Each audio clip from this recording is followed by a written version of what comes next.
Hey folks, how's it going? Again, part two. Happy Good Friday continued. Happy the second day after the Mueller report drops. Have we had any news? I don't know. I have not been on social media. I have not been on the internet other than, guess who got the gift of the new split 7-inch between, Sacred Reich and the almighty Iron Reagan. It drops today, April 19th, more than likely one day before 420, and Friday always is a great day to drop new music. So for you Whiskey and the Surfer fans, we will be hearing that today. I guess more than likely on one of a couple of the files that drop, or what I've been doing is every chunk goes up on the YouTube channel / Whiskey and the Surfer. I don't know that anybody's going over there and signing up yet or watching. I'm just putting them up as they go, and the podcasts go up as they go. So any way you want to get this or continue to watch here on IGTV as I look at you with my heart wide open, and I don't know what, when I make these things, what you're hearing, and my big flapping lips are lined up, and I line it up, and there it is, and I save it, and it's lined up, and I make it, and there it is. I add all the bullshit to it, and it's lined up, and I uploaded it, and the next thing I know, it's a half second off, it's 2 seconds off. The links don't work when you click to it. Either Android isn't getting the same other Android users are getting. Okay, that's just how it is. And that's just the way it is. And you know, it's an opportunity to learn. I was going to break down Jack Dorsey and his intermittent fasting.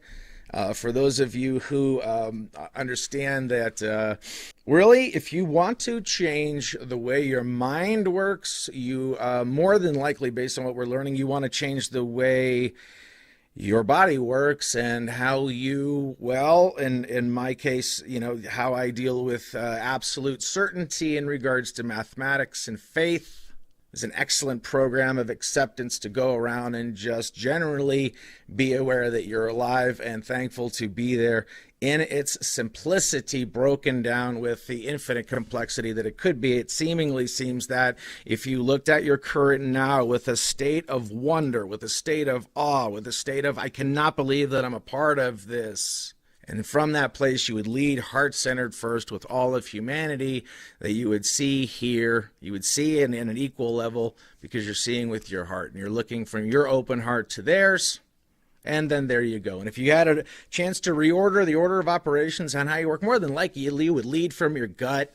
My gut, sometimes it has a 30-second lead. If shit's about to go south, you know, you have that general idea. Okay, it's time to go. And if you listen, guess what?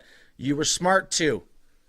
And if you were paying attention to something else and you didn't go, you went against your gut, well then, my friends, you've made that decision. You did not trust the part of yourself you don't even know how it works. And when it fires off, you didn't listen? Interesting. Because we're in a brain-driven culture where everything is difference, and everything is scarcity, and everything is lack. We've talked about it before, and it's a culture of death. And if you're not pro-life and pro your own life and pro your own life being alive, then ultimately you are a somewhat version of pro-death. So, and the idea of certainty and the idea of breaking down why perhaps intermittent fasting, you are taking the body to a place back in our prehistoric programming. And again, any programming that you're using now in the future, again, if how you're living should be apt and appropriate in every situation that you find yourself in, whether, you know, you're in traffic, your gear is fucking up. I nickname my computer Wonder Wheel, because as this thing dies, I feel like I'm Richard Pryor just praying over this thing. Come on, Wonder Wheel, make it happen. What the hell was I talking about? So look, whatever's happening is supposed to be. So you have this glitch and you just accept it, okay? Because that is how you're supposed to do that. So traffic, a glitch, a diagnosis, a death in your world, a change in your relationship status.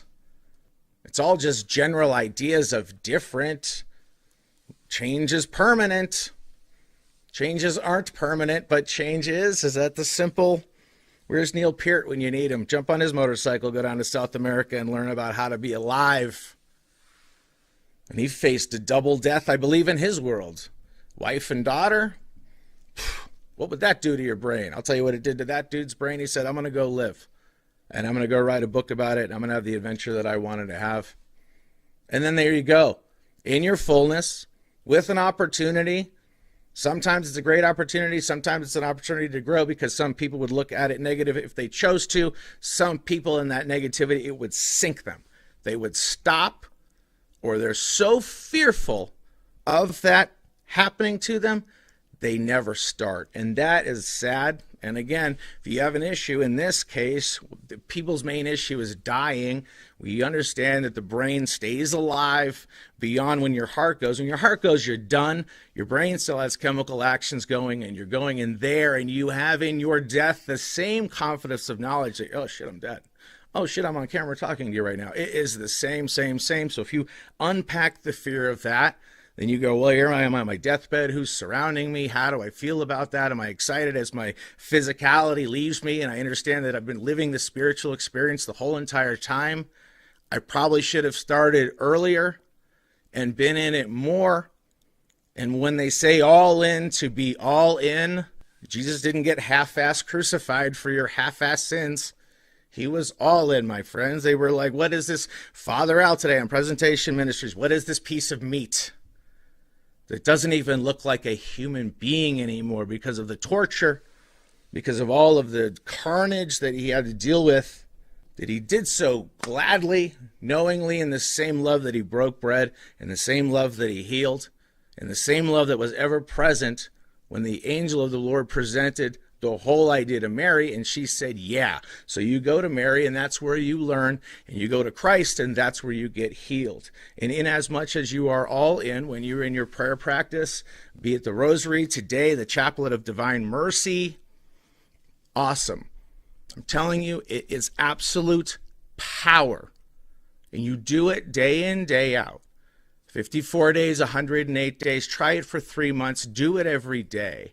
Experiment with your reality in the same way you're like, oh, I'm going to just switch the way my food up. And if I have some limiting idea of food, then it puts my brain in a more focused, prehistoric, I got to stay alive survival mode.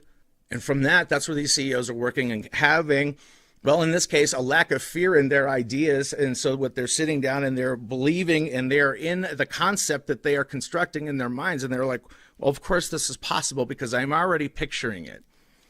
So to have any doubt in there, to have any bloat or anything, why not focus your ability to focus on the one thing that is happening? Your construction of your life as an art project. That's it.